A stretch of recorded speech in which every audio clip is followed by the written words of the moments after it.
حتیٰ زرتم المقابر، حتیٰ کہ قبر میں چلا جائے گا۔ ایمانداری سے بتاؤ، ہمارے نبی نے قبر کے سوالوں میں ایک سوال ہے، وَعَنْ شَبَابِهِ فِيمَا أَفْنَاهُ، کہ اللہ نے ہم سے یہ پوچھنا ہے، ہر مسلمان سے، اللہ تعالیٰ پڑھے لکھے سے، well educate, up to date سب سے، چاہے وہ ملازم تھا یا بے روزگار تھا، نمازی تھا، بے نماز تھا، کالا تھا، گورا تھا، وہ ایوان کے اندر تھا یا ایوان کے باہر تھا، اللہ ہر مسلمان کو قبر کے اندر فرشتہ سوال کرے گا، وَعَنْ شَبَابِهِ، بتا تیری جو جوانی تھی، تیرے سیاہ بال، تیرے موٹے موٹے مسل، تیرے اٹھتے ہوئے قدم، تیرا سپرنگ ہوتا جسم، اچھلنے کودنے والے ایام، 17 سے لے کر 40 تک، 17 سال سے لے کر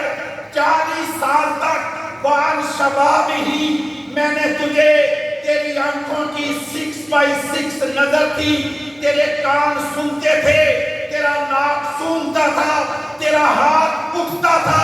تیرا قدم اچھلتا تھا، تیری زندگی کے اندر رونائی خوبصورتی تھی، تیرے اندر ساری طاقت اور جبلت تھی، تیرے اندر تعلیم اور ایجوکیشن تھی، تیرا میموری کارڈ ٹھیک تھا، تیری یادداشتیں بہتر تھی، وَعَنْ شَبَابِهِ فِيمَا أَفْنَاهُ، بتا تیری جوانی سفید کیسے ہوئی، بوڑھا کیسے ہوا۔ اور میرے جوانی چڑھتے جوانوں اور سفید بالوں والے میرے بزرگوں،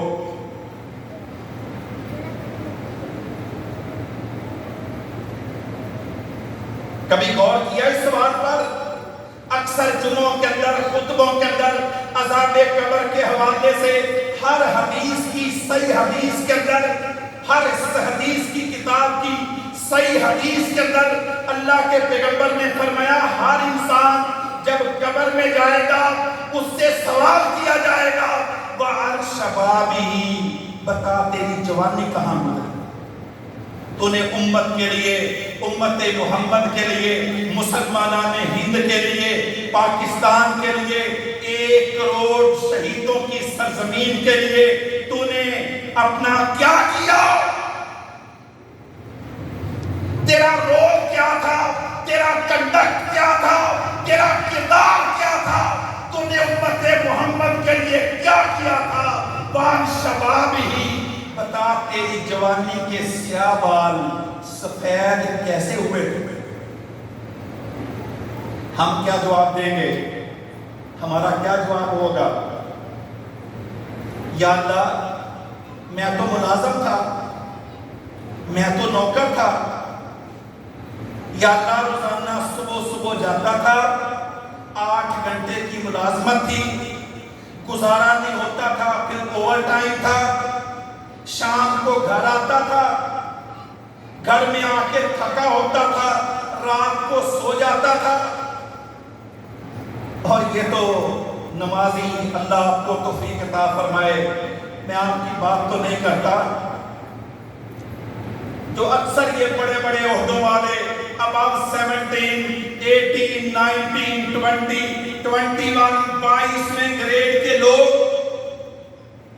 اللہ کے رسول صلی اللہ علیہ وسلم نے فرمایا حمار بالنہار، فرمایا وہ سارا دن کام کرتے ہیں، کس طرح؟ حمار بالنہار، جس طرح گدھا کام کرتا ہے، گدھا کام کرتا ہے۔ لوگ غصہ کرتے ہیں، نہیں، گدھے کے پاس کون سی ڈگری ہوتی ہے؟ میں تو پڑھا لکھا، well educate, up to date, tie, suited, booted, میں تو روزانہ ڈگری لینے والا، فلاں یونیورسٹی، فلاں ڈگری، کیمبرج، لنکن، فلاں گیا، منسٹر بنا، یہ ہوا، وہ ہوا، مجھے نہ بولو۔ اللہ فرماتے ہیں گدھا گدھا ہوتا ہے، کمثل الحمار یحمل اسفارا، اگر گدھے کے اوپر جتنی مرضی کتابیں رکھ دو یا گدھے کو کسی لائبریری میں داخل کر دو، کیا خیال آپ اس کو پڑھا لکھا گدھا بولیں گے؟ ہوگا گدھا، ہوگا ڈنگی، نہ اس کی کوئی سوچ، نہ اس کی کوئی فکر، نہ اس کا کوئی ویژن، نہ اس کی کوئی اسپیکٹرم، نہ اس کی کوئی اور کوئی فکر نہیں، صرف ایک فکر، میں کھاؤں گا کہاں سے، میں پیوں گا کہاں سے، میں زندہ کیسے رہوں گا۔ اللہ کی قسم جو ایک جانور کی سوچ ہے، آج اپنے آپ کو صراط مستقیم کہنے والے، صراط مستقیم کا سوال کرنے والے جانور کی سوچیں بھی پیٹ کے گرد گھومتی ہیں، امت محمد کی سوچیں بھی پیٹ کے گرد گھومتی ہیں۔ جاؤ کسی کا انٹرویو لے لو، کسی بازار کے اندر چلے جاؤ، فیکٹری کارخانے میں چلے جاؤ، انٹرویو لو کہ آپ کے آج کے دور کے مسائل کیا ہیں، وہ کیا پیٹرول اتنا مہنگا ہو گیا، گھی اتنا مہنگا ہو گیا، سبزی اتنی مہنگی ہو گئی، مزدوری اتنی کم ہو گئی، یا اللہ ہمارے اوپر رحم فرما، یا اللہ ہمیں درگزر فرما۔ اللہ کی قسم ساری سوچ پیٹ کے گرد گھومتی ہے، تمام فکر۔ اللہ کے رسول نے فرمایا ان اللہ یبغض، فرمایا اللہ شدید بغض رکھتا ہے اس ایٹیٹیوڈ کے ساتھ، اس رویے کے ساتھ۔ کون سا؟ حمار بالنہار، جو دن میں گدھے کی طرح کام کرتے، وجیفۃ باللیل، رات کو تھک کے آ گئے، ہار کے آ گئے، دماغی طور پہ ٹھیک نہیں، میں تھک گیا، میں ہار گیا، عشاء کی نماز کی کوئی فکر نہیں، صبح کی نماز کی کوئی طلب نہیں، کوئی طلب نہیں کہ فجر کب ہوگی، عشاء کب ہوگی، صبح جب اٹھے گا، صبح جب اٹھے گا۔ یہ پڑھا لکھا بندہ تو اس کی سوچ کیا ہوگی؟ ایک ٹرمینالوجی چلتی ہے بیڈ ٹی، کہے گا صبح اٹھتے ہی نہ دعا مانگے گا، نہ یہ کہے گا الحمدللہ الذی احیانا بعد ما اماتنا والیہ النشور، کوئی اس کو دعا نہیں آتی، نہ اس کو فکر ہے، نہ یاد کی ہے، نہ ابا جی نے سکھائی، نہ اماں جی نے بتائی، نہ کسی دادے نے پڑھی، نہ اس نے پڑھی۔ دادا بھی بیوروکریٹ تھا، باپ بھی افسر تھا، یہ بھی دفتر کے اندر ہے، کہے گا میرے لیے بیڈ ٹی لے کر آؤ، اور اٹھتے ہی ساتھ دائیں بائیں ہاتھ مارے گا۔ کیا تلاش کر رہا ہے؟ میری سگریٹ کدھر ہے، لائٹر کدھر ہے؟ صبح اٹھتے ہی ساتھ، ابھی منہ نہیں دھویا، ابھی کلی نہیں کی، واش روم میں نہیں گیا، اٹھتے ہی ساتھ میرا لائٹر، میری سگریٹ، میرا سگار کہاں گیا؟ اور بیوی کی ذمہ داری ہے کہ اس نے نماز نہیں پوچھنی، اس نے کچھ نہیں کرنا، اس کی ذمہ داری ہے کہ صاحب صبح جب اٹھیں گے اپنے مخصوص آفس ٹائم پر، اس کے بالکل ساتھ بیڈ کے ساتھ ایک انتہائی تیز پتی والی، بیدار کرنے والی، صاحب کو ہوشیار کرنے والی، دفتر کے قابل بنانے والی، اس کے اندر بے شمار نکوٹین رکھنے والی ایک تیز کپ چائے ہونا چاہیے، تاکہ دفتر کے اندر جا کے بہترین طریقے سے ایمانداری سے کرپشن کر کے شام کو واپس آتا۔ وان شبابی، بتاؤ اس کو بھی تو موت آئے گی نا، یہ بھی تو مرے گا، یہ بھی تو اللہ کے سامنے جائے گا۔ اس کا نام بھی عبداللہ، عبد الرحمن، عبد القہار، عبد الجبار، اس کا نام بھی ابو بکر، عثمان، علی، صحابہ کے ناموں کے ساتھ موصوف، یہ بھی اللہ کے پاس جائے گا۔ اس کو بھی قیامت کے دن قبر کے اندر جا کر فرشتہ پوچھے گا وان شبابی، بتا تیری جوانی کیسے پوری ہوئی؟ اللہ اکبر، ایمانداری سے بتاؤ۔ ہم نمازی، میں نمازیوں سے سوال کرتا ہوں، میں اپنے آپ سے سوال کرتا ہوں، جو مسجد میں نہیں آتے وہ غیر نصابی لوگ ہیں، وہ ہمارے متعلقہ نہیں ہے، وہ ریلیٹیو نہیں ہے، وہ انٹیلیجنٹ لوگ ہیں، میں ان کی بات نہیں کرتا، میں آپ کی بات کرتا ہوں جو نماز پڑھنے آنے والے، جمعہ پڑھنے والے، ٹوپیاں پہننے والے، رکوع کرنے والے، وضو کرنے والے، اللہ اللہ کہنے والے۔ میں آپ سے سوال کرتا ہوں، اگر قیامت کے دن قبر میں فرشتے پوچھے گا وَعَنْ شَبَابِهِ، بتا تیری جوانی، میں کہوں گا یار اے فرشتے میں تو فارغ نہیں تھا، میں نے 30 سال جاب کیا حتیٰ کہ میں بوڑھا ہو گیا، اور فرشتہ کہے گا جا تو اللہ کی جنت الفردوس میں داخل ہو جا۔ بتاؤ نا، غور کرو، جسٹیفائی کرو، اور میرے نمازیوں، روزہ داروں، حاجیوں، عمرہ کرنے والوں، اللہ کی قسم بتاؤ، مجھے جسٹیفائی کرو، اپنے آپ کو جسٹیفائی کرو، جسٹیفیکیشن دو، کیونکہ ہم نے قبر کے اندر جا کر فرشتے کو یہ سوال کا جواب دینا ہے، اس کو آنسر دینا ہے۔ یہ پیپر شیٹ ہمارے سامنے آئے گی، آنسر شیٹ فل کرنی ہوگی، بولنا ہوگا، کوئی مددگار نہیں ہوگا، کوئی ہمارے ساتھ امید اور معاون نہیں ہوگا، کوئی اس وقت کوارڈینیٹر آپس بوائے نہیں ہوگا، کوئی ہماری بریفنگ کو تیار کرنے والا نہیں ہوگا۔ بتاؤ جو جواب آپ دیں گے یا جس کی ہم تیاری کر رہے ہیں، کیا اس کے ساتھ اللہ کہے گا کہ جاؤ جنت میں داخل ہو جاؤ؟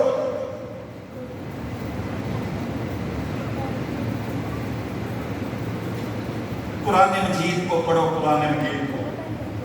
اللہ فرماتے ہیں احاسب الناس، احاسب الناس، کہ کیسے مس انڈرسٹینڈنگ، کیسی غلط فہمیاں تمہارے اندر، احاسب الناس این یترکوا، کہ لوگ سمجھتے ہیں کہ بس ٹھنڈے گرم پانی سے وضو کر کے 5 وقت کی نماز پڑھ کے، نماز اللہ کی نوکر سرکار کا،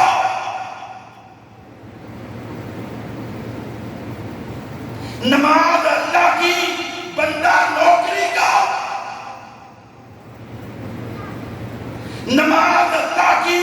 غلام امریکہ کا، بےایمان شیطان کا غلام، حکمران پاکستان کا اور ترجمان سارے عالم کفر کا۔ نام عبد الرحمن اور اندر سے پورا شیطان، یا شیطان کا ترجمہ، اور کہتا ہے احاسب الناس، اللہ بڑا غفور الرحیم ہے، اللہ بڑا غفور الرحیم ہے۔ اور یہ تو مولوی ویسے ڈراتے رہتے ہیں، باتیں کرتے رہتے ہیں، ان کا تو کام ہی یہ ہے، مجھے بتایا تھا فلاں فلاں میرے پیر صاحب نے، اللہ بڑا غفور الرحیم ہے، کوئی ایسا ایشو نہیں ہے، اللہ کی رحمت بڑی وسیع ہے، اور یہ تو ویسے ڈراتے، کوئی ایشو نہیں ہے، تم جو کر رہے ہو جاری رکھو، اور اللہ بڑا غفور الرحیم ہے، کچھ کرو نہ کرو اللہ پھر بھی تمہیں معاف کر۔ اللہ قرآن مجید میں فرماتے ہیں، اللہ اکبر، کبھی پڑھا سورہ القلم کو پڑھیں، اللہ فرماتے ہیں ام نجعل المسلمین کالمجرمین، کہ پاگلو ہم کو تم 8 لاکھ مربع میل کے وزیر اعظم سے تقاضا کرتے ہو کہ انصاف کا، سپریم کورٹ کے چیف جسٹس کو بولتے ہو کہ انصاف کا، مجسٹریٹ سے لے کر سپریم کورٹ کے چیف جسٹس سے پوری قوم تقاضا کر رہی ہے کہ تم جسٹس کرا کرو، انصاف کرا کرو، نا انصافی کو چھوڑ دو۔ اللہ کہتے ہیں دنیا سے انصاف مانگتے ہو، اور اللہ کے بارے میں تمہارا گمان ہے کہ اللہ نا انصاف ہے۔ ام نجعل المسلمین کالمجرمین، کہ اللہ مجرموں کو، مسلموں کو، نمازیوں کو، بے نمازوں کو، گدوں کو، بھینسوں کو، گھوڑوں کو، مارنے والوں کو، ان انکار کرنے والوں کو، کافروں کو، مسلمانوں کو، سب کو برابر کر دے گا۔ وہ جس طرح بابا بلے شاہ نے فرمایا نا، گل سمجھ لئی تے روڑا کی، اے رام رحیم تے مولا کی، یہ باقاعدہ سوچ ہے، باقاعدہ امت کے اندر فکر ہے کہ گل سمجھ لئی تے روڑا کی، اے رام رحیم تے مولا کی۔ کوئی مسئلہ نہیں، کوئی فرق نہیں پڑتا۔ ہندو اگر اپنے مندر میں جائے گا، عیسائی سنڈے کو اپنے چرچ میں جائے گا، یہودی سیٹرڈے کو اپنے معبد میں جائے گا، کوئی چاند کا ماننے والا مون ڈے کو اپنی عبادت خانے میں جائے گا، مسلمان مسجد میں آئے گا، کبھی بیت اللہ میں جائے گا۔ کوئی آپس کے تنازعہ کی ضرورت نہیں، کانفلکٹ کی ضرورت نہیں، تصادم کی ضرورت نہیں، کوآرڈینیشن کرو، کو ایگزسٹنس کرو، ایک دوسرے کو برداشت کرو۔ ساری خلق خدا ہے، اللہ کی مخلوق ہے، اللہ بڑا غفور رحیم ہے، سب کو اللہ معاف کر دے گا۔ اللہ فرماتے ہیں ام نجعل المسلمین کالمجرمین، کہ اللہ ماننے والوں کو، تسلیم کرنے والوں کو، اللہ کے لیے مارے مارے پھرنے والوں کو، ہم ہی ایک تھے تیرے مار کا آراؤں میں، ہم ہی ایک تھے تیرے مار کا آراؤں میں، جنگ کبھی لڑتے تھے دریاؤں میں، صحراؤں میں، دیگزار میں، کبھی یورپ کے کلیساؤں میں، کبھی افریقہ کے تپتے ہوئے صحراؤں میں، شان جچتی نہ تھی آنکھوں میں جہانداروں کی، کلمہ پڑھتے تھے ہم چھاؤں میں تلواروں کی، اور ٹھنڈے گرم پانی سے وضو کرنے والا، اور افریقہ کے تپتے صحراؤں کے اندر میرے نبی محمد کے کلمے کو بلند کرنے والا، اندلس کے کلیساؤں کو ٹھنڈا کرنے والا، ایران کی آتش کدہ کو بجھانے والا، شیروں کی فوجوں کے مقابلہ کرنے والا، اللہ کے دین کے لیے مارا مارا، اللہ کے دین کی ترجمانی کرنے والا۔ اللہ فرماتے ہیں ہم نجعل المسلمین کالمجرمین، یہ غلط فہمی دور کر لو کہ اللہ نکمے کو، نکھٹو کو، انکاری کو، کافر کو، منکر کو، ملحد کو، زندیق کو، اللہ کے نافرمان کو اور اپنے ماننے والے کو قیامت کے دن اللہ کبھی برابر نہیں کرے گا۔ یہ اللہ کا ڈسیژن ہے، قرآن مجید کی آیت ہے، نبی محمد کے اوپر اتری ہے۔ غلط فہمی کو دور کر لو، اللہ قیامت کے دن ان طبقات کو برابر نہیں کرے گا۔ اللہ فرماتے ہیں وَمَا لَكُمْ كَيْفَ تَحْكُمُونَ۔ اللہ اکبر، کبھی ان الفاظوں پر، ان صیغوں پر، ان ورڈنگ کے اوپر غور کریں۔ اللہ کیا فرماتے ہیں وَمَا لَكُمْ كَيْفَ تَحْكُمُونَ، کیا ہو گیا تمہیں؟ فَمَا لَكُمْ، کیا ہو گیا تمہیں؟ کئی فتح تمون، کیسی کیسی باتیں کرتے ہو تم، بہکی بہکی، پاگلوں والی، آنکھوں والی، پاگلوں کی جنتوں میں رہنے والی۔ فَمَا لَكُمْ كَيْفَ تَحْكُمُونَ، پھر اللہ پوچھتے ہیں أَمْ لَكُمْ كِتَابٌ، یہ عام الفاظ ہیں ہر ایک کی سمجھ میں آنے والے۔ أَمْ لَكُمْ كِتَابٌ فِيهِ تَدْرُسُونَ، کیا تم نے کوئی کتاب پڑھی ہے؟ کیا تم نے قرآن پڑھا ہے؟ کسی بائبل کے اندر، انجیل کے اندر، تورات کے اندر، زبور کے اندر، صحف موسیٰ، صحف ابراہیم کے اندر، آدم علیہ السلام سے نوح علیہ السلام تک، نوح علیہ السلام سے عیسیٰ علیہ السلام تک، آخری نبی محمد تک اترنے والی کسی کتاب کے اندر أَمْ لَكُمْ كِتَابٌ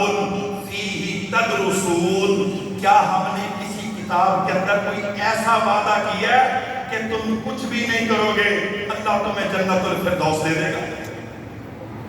أَمْ لَكُمْ كِتَابٌ، کیا تمہارے پاس کوئی حوالہ، کوئی ریفرنس، کوئی تقریر، کوئی واعظ، کوئی نصیحت کوئی ہے تمہارے پاس؟ اب لکم کتاب ہو، اس طرح کام نہیں چلے گا جس طرح میں کر رہا ہوں، یہ کام نہیں چلے گا۔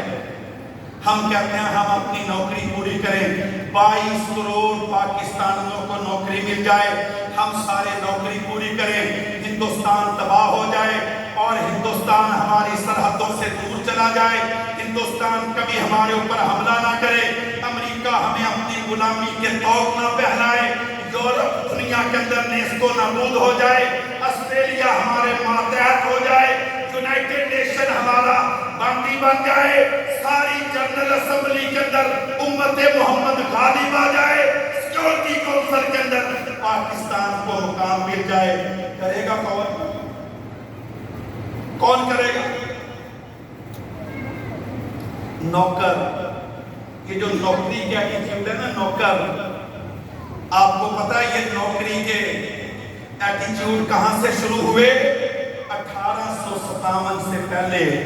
بر صغیر کے اندر نوکری کا کوئی ریفرنس نہیں تھا کہ نوکر مسلمان ہوگا، مسلمان نوکر ہوگا، مسلمان غلام ہوگا، مسلمان ملازمت کرے گا، ملازمت۔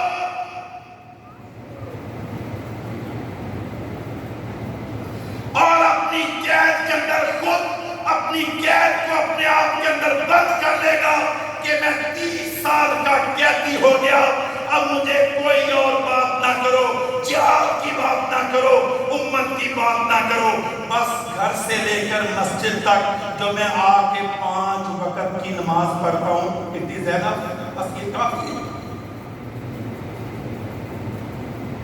بہت ہے۔ مولوی صاحب اس سے اگلی بات نہ کرو، اس سے اگلا تقاضا نہ کرو، اس سے اگلی ڈیمانڈ نہ کرو، اس سے آگے جو دین ہے، جو اسلام ہے، یہ ہمارے لیے نہیں ہے، یہ تو صحابہ اکرام کے لیے تھا۔ یہ وہ دور دور کی بات ہوتی ہے، وقت وقت کی بات ہوتی ہے، ان کا وہ کام تھا، ہمارا یہ کام ہے۔ اسی لیے اقبال نے فرمایا تھا وہ معزز تھے دنیا میں مسلمان ہو کر اور ہم خار ہوئے تارک قرآن ہو کر۔ وہ اور تھے، ہم اور ہیں، اس کے اندر کوئی شک نہیں، وہ اور تھے، ہم اور ہیں۔ ہم پڑھے لکھے ہیں، ہم سمجھتے ہیں کہ شاید وہ ان پڑھ تھے، ان کے پاس کوئی مینجمنٹ سائنس نہیں تھی، ان کے پاس کوئی سائنس کا علم نہیں تھا۔ اللہ کی قسم، میں جناب عمر کا جب یہ قول پڑھتا ہوں، کہتے ہیں کہ واللہ، اللہ کی قسم، اگر مجھے میرے دور حکومت میں دریائے فرات کے کنارے ایک کتا پیاسا مر گیا، غور کریں، ان کی مینجمنٹ کا اندازہ لگائیں، ایک کتا پیاسا مر گیا، اگر اللہ نے قیامت کے دن عمر سے پوچھ لیا تو عمر اللہ کو کیا جسٹیفیکیشن دے؟ اس سے کیا معلوم ہوتا ہے کہ انسانوں کو مینج کر چکے تھے۔ جناب عمر کے دور میں ہر خاندان کو حکومت کی طرف سے ایک دمبا ملتا تھا، ایک دمبا۔ اور فریج کا دور ہے، آج کو فریج کا دور ہے، قربانیوں کے گوشت ابھی تک ہم دبا کے بیٹھے ہیں، یہ قربانیوں کو دبانے کا دور ہے، وہ قربانیاں دینے کا دور ہے۔ ہر خاندان کو ایک دمبا ملتا تھا، گورنمنٹ کا آرڈر ہوتا تھا کہ تم نے جمعے تک اس دمبے کو ختم کرنا ہے، کیونکہ جمعے کے دن جناب عمر کی طرف سے دوسرا بکرا آپ کے پاس آئے۔ یہ ہوتی ہے اسلامی فلاحی ریاست۔ تمام لوگوں کا جو ہی بچہ پیدا ہوا، جناب عمر نے فرمایا جب دودھ پینا چھوڑ دے گا تو حکومت کی طرف سے اس کا اسکالرشپ، اس کا وظیفہ لگے گا۔ ایک دن گئے، بچہ رو رہا ہے، گھر سے آواز آ رہی ہے، جناب عمر تڑپ گئے کہ امت محمد کا بچہ رو رہے، دروازے ماں کو پوچھا کہ یہ آپ کا بچہ کیوں رو رہا ہے؟ کہنے لگی عمر نے فیصلہ کیا ہے کہ جب بچہ دودھ پینا چھوڑ دے گا تو اس کی تنخواہ لگ جائے گی، میرے پاس وسائل نہیں، میں قبل از وقت اس کو دودھ پینا چھڑوا رہی ہوں، اس لیے میرا بچہ رو رہا ہے۔ جناب عمر گئے مسجد نبوی کے اندر 2 رکعت نفل ادا کیے، رو رو کر سارا داڑھی مبارک آنسوؤں سے تر ہو گئی، اللہ سے معافی مانگی، اللہ اکبر، اور سرکولر جاری کر دیا، آرڈیننس جاری کر دیا، آج کے بعد جو ہی بچہ پیدا ہوگا عمر بن خطاب کی حکومت اس کا وظیفہ جاری کرے۔ تم کہتے ہو ان کو مینجمنٹ کا علم ہی نہیں تھا؟ اتنی بڑی سلطنت، اتنی زیادہ فتوحات کہ جناب عمر کے دور میں 22 لاکھ مربع میل، پاکستان کتنا ہے؟ 8 لاکھ مربع میل پاکستان، کٹا پھٹا، کشمیر زخمی، سرکریک کا مسئلہ، سمندری حدود کے بالکل واضح نہ ہونا، 8 لاکھ، اور جناب عمر کی حکومت 22 لاکھ، 22 لاکھ، اور جناب عثمان کا دور 66 لاکھ، 66 لاکھ، جسٹ امیجن میرے پڑھے لکھے بھائیو، تصور کرو 66 لاکھ مربع میل پر کون تھا؟ 3 بر اعظموں پر، 3 بر اعظموں پر جناب عثمان بن عفان، شرم و حیا کے پیکر، فرمایا یہ وہ بندہ ہے جس کی طرف دیکھ کر آسمان کے فرشتے بھی حیا کرتے ہیں۔ اللہ لیکن صوفی نہیں تھے اور ہماری طرح نااہل نہیں تھے۔ یہ جو جدہ کی بندرگاہ ہے نا، جدہ کی بندرگاہ، جناب عثمان نے اس کا افتتاح کیا تھا۔ جناب عثمان خود اپنے پورے کپڑوں کے ساتھ سمندر کے اندر اترے، سمندر کی تہ کے اندر غوطہ لگایا، سمندر کی تہ سے نکلے اور صحابہ کو خوشخبری دی، فرمایا میرے صحابہ،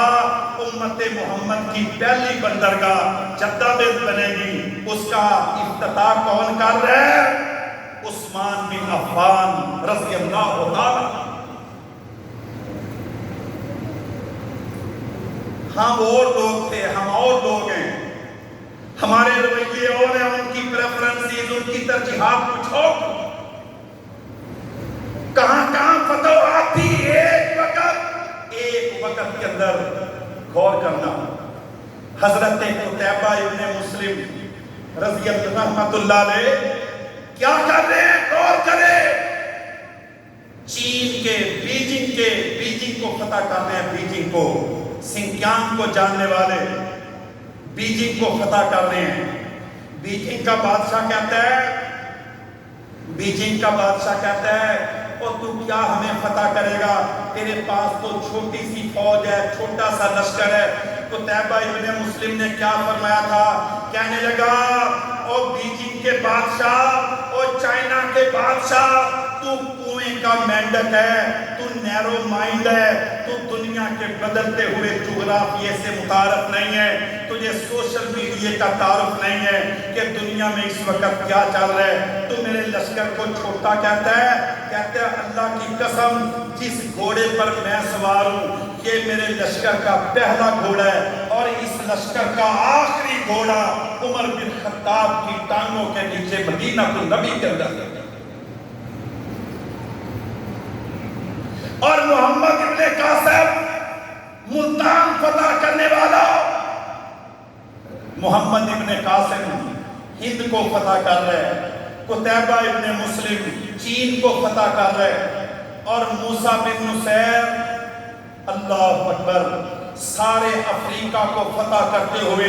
دمشق سے آگے گزرتے ہوئے لیبیا، طرابلس، یہ سارا سوڈان، یہ سارا ساؤتھ افریقہ، اور یہ سارا تیونس، مراکش، یہ ایک وقت کی فتوحات تھی، ایک وقت کی فتوحات تھے۔ وہ آبا تمہارے ہی مگر تم کیا ہو، اللہ اکبر۔ یہ تصویریں لگانے سے علامہ اقبال سمجھ نہیں آئے گا آپ کو، کہ قائد اعظم کی تصویریں لگاؤ کہ گورنمنٹ کا آرڈر ہے، علامہ اقبال کی تصویر لگاؤ گورنمنٹ کی مجبوری ہے۔ اقبال فرماتے ہیں کہ وہ آبا تمہارے ہی مگر تم کیا ہو، ہاتھ پر ہاتھ درے منتظر فردا، کرنا کچھ نہیں اور دعائیں بڑی عالمی قسم کی، سوچیں بڑی وسیع، خود نوکر خود ملازم، خود 30 سال کے لیے بابا، اور کہہ رہے یا اللہ یہ بھی ہو جائے وہ بھی ہو جائے۔ اور میرے محترم بھائیو، ہر نماز کے اندر جو بار بار اللہ سے سوال کرتے ہو نا، اہدنا الصراط المستقیم، کبھی اس کی تفسیر نکال کے پڑھو، اس کو کمپریہنسو ایٹیٹیوڈ کے ساتھ، اس کو جامعیت کے ساتھ، گہرائی کے ساتھ اس کے اندر ڈوب کر دیکھو، اللہ کی قسم آپ کو وہ گھوڑے اور لشکر نظر آئیں گے جو اللہ نے اپنے نبی محمد کو عطا فرمائے تھے۔ آپ کو ابو بکر صدیق کا لشکر نظر آئے گا، آپ کو جناب عمر کی فوجیں نظر آئیں گی، آپ کو عثمان بن عفان کی فتوحات نظر آئیں گی، آپ کو خیبر کا ٹوٹا ہوا دروازہ نظر آئے گا،